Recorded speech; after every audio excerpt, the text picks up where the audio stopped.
How to unlock chat in Roblox. So hey guys, welcome to this quick tutorial. In this tutorial, I'm going to show you how you can unlock chat in Roblox. So if you're in Roblox and you wish you don't have access to the chat, then to unlock chat, it is fairly very simple. In my case, since I already have verified my age, I can access the chat. But in your case, if you see this unlock option, you need to click onto the unlock option on chat. Or else, if you don't see this option, what you simply need to do is simply click onto your profile picture, or in order to get to settings, or what you can do is simply click onto more, and from more you need to click onto your profile or settings. So choose settings and then click on account info.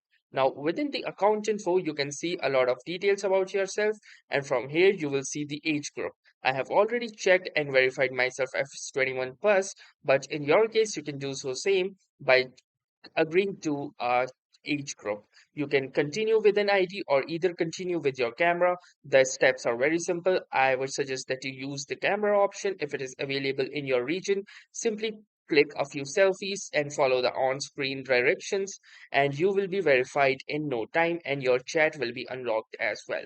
So that was all for this tutorial. Thanks for watching and have a nice day.